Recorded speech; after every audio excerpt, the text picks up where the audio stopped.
Good morning and welcome to another Daily Word. It is Thursday, July 16th, and we find ourselves in Acts 26. And I want to read to you one of my favorite illustrations regarding a historical hero of mine, Hugh Latimer, who was a preacher around 14 and 1500s. And one time he preached for King Henry VIII.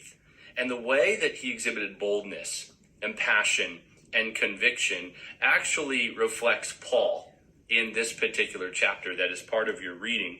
And so follow along with me on this brief story as we see the way that Hugh Latimer exhibited boldness.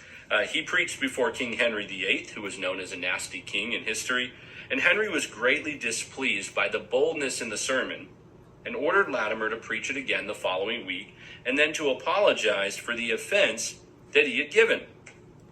The next Sunday, after reading his text, Latimer began his sermon, and he read this way, even in the third person a little bit. Hugh Latimer, dost thou know who before thou art this day to speak, Old English? To the high and mighty monarch, the king's most excellent majesty, who can take away life if thou dost offend us. Therefore, take heed that thou speakest not a word that may displease, but then consider well, Hugh, dost thou not know from whence thou comest? Do you not know upon whose message thou art sent? Even by the great and mighty God, who is all present, and who beholdeth all thy ways, and who is able to cast thy soul into hell. Therefore, take care that thou deliverest thy message faithfully. Hugh contrasting standing before King Henry, giving an account, and standing before God, who holds him accountable to be faithful. Latimer then preached the same sermon he had preached the preceding Sunday, and even did so with considerably more energy. How is that for passion? How's that for boldness? How's that for logic on fire and passion and conviction? Church, that is the kind of boldness that the Apostle Paul lived and preached with. It is the kind of boldness that we are called to follow or imitate in our own life, with our own gifts, in our own contexts, in the ways that God provides us to live out today. And that looks like something, though, and there's an attitude that we are to have while we're living boldly for Jesus. Paul finds himself in front of King Agrippa in this chapter, and instead of only appealing to his innocence and only giving testimony to essentially get himself free because he wanted to keep preaching the gospel, he also goes straight for the heart. He goes for conversion. Paul keeps the gospel front and center. At one point, King Agrippa says to him, in a short time, would you persuade me to be a Christian? You'll see that in verse 28. Basically, Paul gives him the gospel and says, King Agrippa, don't you see the prophets and their teaching? I know you believe. I know you see this is true. He's appealing to the logic and the mind of King Agrippa. And Paul says in response, whether short or long, I would to God, in verse 29, that not only you, but also all who hear me this day might become such as I am, except for these chains. In other words, I hope you all get saved, follow Jesus, to become a Christian, and are just like I am, except not in chains.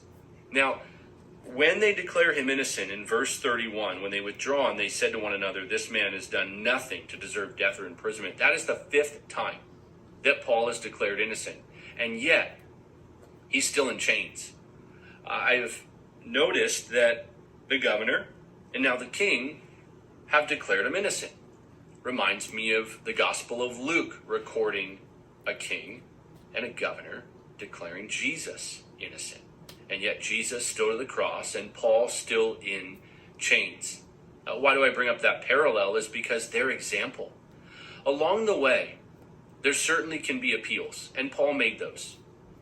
But the attitude of Paul, the attitude of Jesus, was boldness and yet a humility to follow God's plan, a humility and attitude of surrender to God's will and God's way, and yet a holy fire, a boldness to preach the gospel, to point out the truth.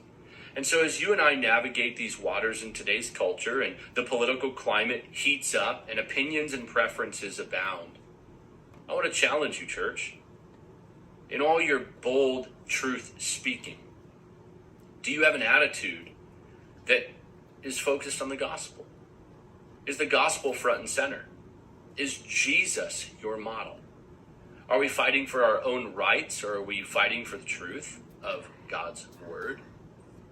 Are we pulling the I'm an American card and this is my country, although it's important to be a good citizen? We are citizens of heaven. Paul was a Roman citizen.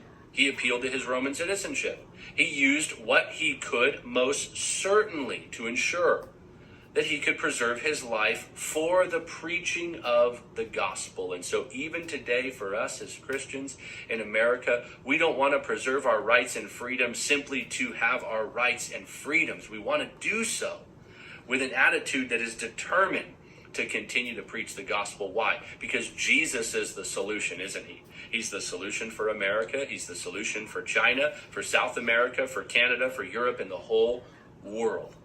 And so yes, use your logic. Yes, stand for truth. Yes, fight for rights and stand for rights and freedoms of Americans and for the innocent. But overall, keep the gospel front and center and keep an attitude of humility and trust in the midst of it, just like Paul and just like Jesus. I love you, church. Hope that challenges you and encourages you today.